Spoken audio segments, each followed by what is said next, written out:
नमस्कार दर्शकों, मैं विक्रम और आप देख रहे हैं वैभव भूमि न्यूज। देवियों और स्वजनों, न्याय के प्रति आस्था और श्रद्धा का भाव हमारी परंपरा का हिस्सा रहा है। हिंदी के महानतम कथाकार मुंशी प्रेमचंद की एक कहानी पंच परमेश्वर लगभग सभी भारतीय भाषाओं और अंग्रेजी में भी उपलब्ध है। इस कहानी में गांव के लोग जिस व्यक्ति को सरपंच बनाते हैं उसके विचारों को मैं उद्धृत करना चाहती हूँ। वो कहता है, मैं इस वक्त न्याय और धर्म के सर्वोच्च आसन पर बैठा हूँ। मेरे मुंह से इस समय जो कुछ निकलेगा वो देववाणी के सदृश है और देववाणी में मेरी मनोविकारों का कदापि समावेश ना होना चाहिए। मुझे सत्य से जो भर भी टालना उचित नहीं है। मुंशी प्रेमचंद कहना चाहते हैं कि न्यायाधीश को न्याय करते समय निष्पक्षता की उच्चतम क्षमता विकसित करनी चाहिए। हमारे देश के प्रत्येक न्यायाधीश हर एक जुडिशियल ऑफिसर्स पर सत्य, धर्म और न्याय की प्रतिष्ठा करने का नैतिक दायित्व है। जनमत के स्तर पर यह नैतिक दायित्व न्यायपालिका का दीप स्तंभ है। दूध का दूध और पानी का पानी करने का निर्खिर विवेक आप सबसे अपेक्षित है। देवियों और स्वजनों, मुझे ये जानकर प्रसन्नता हुई है कि उच्चतम न्यायालय ने 29 जुलाई से 3 अगस्त तक विशेष लोक अदालत सप्ताह का संचालित किया। मुझे विश्वास है कि ऐसे उपयोगी कार्यक्रम की श्रृंखला में आयोजित ये राष्ट्रीय जिला न्यायपालिका सम्मेलन न्याय सबके द्वार तक पहुंचाने के लक्ष्य को प्राप्त करने में सहायक सिद्ध होगा। मुझे लगता है इसी तरह के आयोजन हर 2 महीने में या 3 महीने में होना चाहिए। हमारे पास इतने सारे पेंडेंसी है, शायद ऐसे करने से उस तरह के समस्या से हम आहिस्ता आहिस्ता दूर कर सकते हैं। जनपद स्तर के न्यायालय ही करोड़ों देशवासियों के मस्तिष्कों में न्यायपालिका के छवि निर्धारित करते हैं। इसलिए जनपद न्यायालय द्वारा लोगों को संवेदनशीलता और तत्परता के साथ कम खर्चों पर न्याय सुलभ कराना हमारी न्यायपालिका की सफलता का आधार है।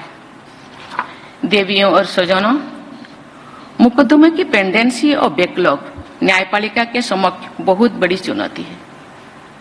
इस समस्या को प्राथमिकता देकर सभी हितधारकों को समाधान निकालना है। मुझे ये जानकर प्रसन्नता हुई है कि इस सम्मेलन के एक सत्र में केस मैनेजमेंट से जुड़े कई आयामों पर चर्चा हुई है।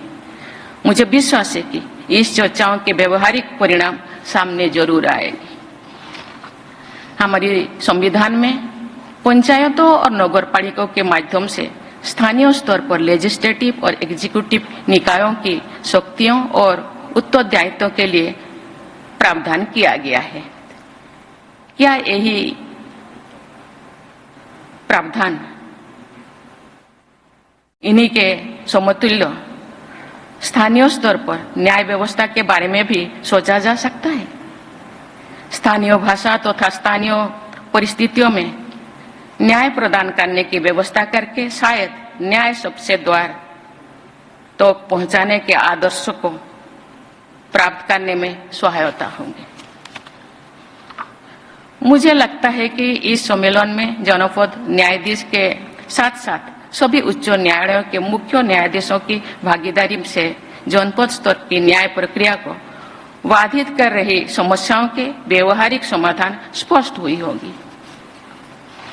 मुझे बताया गया है कि हाल के वर्षों में जनपद स्तर पर न्यायपालिका की इंफ्रास्ट्रक्चर, सुविधाएं, प्रशिक्षण एवं मानव संसाधन की उपलब्धता में उल्लेखनीय सुधार हुआ है, लेकिन इन सभी क्षेत्रों में अभी भी बहुत कुछ करना बाकी है। मुझे विश्वास है कि सुधार के सभी आयामों पर तेजी से प्रगति होनी चाहिए। मैं एक अच्छे बदलाव का विशेष उल्लेख करना चाहती हूँ। मुझे ये जानकर बहुत प्रसन्नता हुई है कि हाल के वर्षों में जुडिशियल ऑफिसर्स के चयन में महिलाओं की संख्या बढ़ी है। इस वृद्धि के कारण कई राज्यों में कुल जुडिशियल ऑफिसर्स की संख्या में महिलाओं की संख्या 50% से कहीं अधिक है। मैं आशा करती हूं कि न्यायपालिका से जुड़ी सभी लोग महिलाओं के विषय में पूर्वाग्रह से मुक्त विचार, व्यवहार और भाषा के आदर्श उदाहरण प्रस्तुत करेंगे। हमारी न्यायपालिका के सम्मुख ऐसे अनेक चुनौतियां हैं जिनके समाधान के लिए सभी हितधारकों को समन्वित प्रयास करना होगा। उदाहरण के लिए एविडेंस और विटनेसेस से जुड़े मुद्दों पर न्यायपालिका, सरकार और पुलिस प्रशासन को मिलजुल कर समाधान निकालना चाहिए। देवियों और स्वजनों, ये हमारे सामाजिक जीवन का एक दुखद पहलू है कि कुछ मामले में साधन संपन्न लोग अपराध करने के बाद भी निर्भीक और निश्चत घूमते रहते हैं। जो लोग उनके अपराधों से पीड़ित होते हैं वे डरे से में रहते हैं मानो उन्हीं विचारों ने कई अपराध कर दिया है। महिला पीड़िताओं की स्थिति और भी खराब होती है क्योंकि प्रायः समाज के लोग भी उनके साथ नहीं देते। कभी कभी मेरा ध्यान कारावास कट रही माताओं के बच्चों तथा बाल अपराधियों की ओर भी चला जाता है। उन महिलाओं के बच्चों के सामने पूरा जीवन पड़ा है।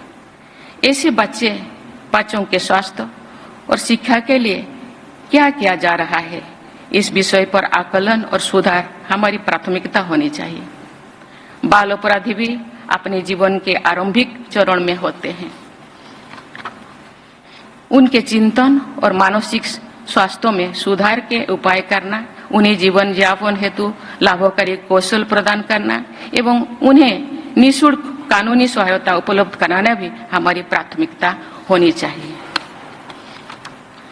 मैंने देखा है कि गांव का गरीब आदमी कोर्ट कचहरी जाने से डरता है।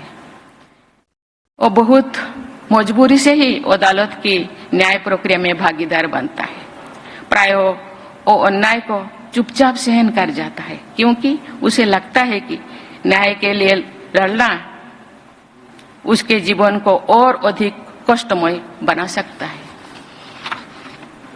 उसके लिए एक बार गांव से दूर अदालत तक जाना ही बहुत बड़े मानसिक और आर्थिक दबाव का कारण बन जाता है। ऐसी स्थिति में बार बार तारीख देने यानी स्थगन की संस्कृति अर्थात कल्चर ऑफ एडजर्नमेंट से गरीब लोगों को जो कष्ट होता है उसकी कल्पना भी बहुत से लोग नहीं कर पाते। इस स्थिति को बदलने के हर संभव प्रयास किया जाना चाहिए। हम लोग व्हाइट कोट हाइपरटेंशन के बारे में जानते हैं और सुनते हैं। बहुत से लोगों का ब्लड प्रेशर हॉस्पिटल का वातावरण में बढ़ जाता है। मुझे लगता है कि इसी तरह सामान्य व्यक्ति का तनाव कोर्ट कचहरी के वातावरण में भी बढ़ जाता है। इसका अध्ययन करके इस स्थिति को शायद ब्लैक कोट सिंड्रोम का नाम दिया जा सकता है।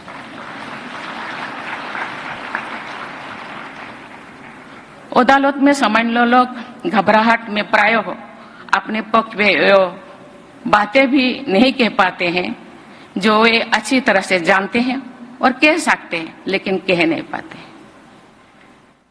जो बलात्कार जैसे जघन्य अपराध के मामले में न्यायालय के निर्णय एक पीढ़ी के गुजर जाने के बाद आते हैं तो सामान्य व्यक्ति को लगता है कि न्याय प्रक्रिया में संवेदनशीलता कम है। मैं आपको एक बार में कही थी कि गांव के लोग, गरीब लोग अदालत से नीचे से ऊपर तक जितने न्यायाधीश है सबको भगवान मानते हैं क्योंकि वहां जस्टिस मिलता है। साधारण में एक कहावत है, भगवान के घर देर है लेकिन अंधेरा नहीं। लेकिन देर कितने दिन तक, कितना देर हो सकता है? 32 साल, 12 साल, 20 साल, 10 साल? हम लोगों को सोचना चाहिए। तब तक जिसको न्याय मिलेगा 32 साल के बाद शायद उनके चेहरे से मुस्कान ही खत्म हो जाएगा, जिंदगी ही खत्म हो जाएगी। इसके बारे में बहुत सी गहरे से सोचना चाहिए। मुझे ये देखकर बहुत प्रसन्नता हुई है कि उच्चतम न्यायालय ने भारतीय नागरिक सुरक्षा संहिता के उस प्रावधान को रेट्रोस्पेक्टिव इफेक्ट से लागू करने का आदेश दिया है, जिसके तहत पहली बार अभियुक्त हुई तथा नियम अधिकतम कारावास की 1/3 अवधि काट चुके लोगों को जमानत पर रिहा करने की व्यवस्था की गई है।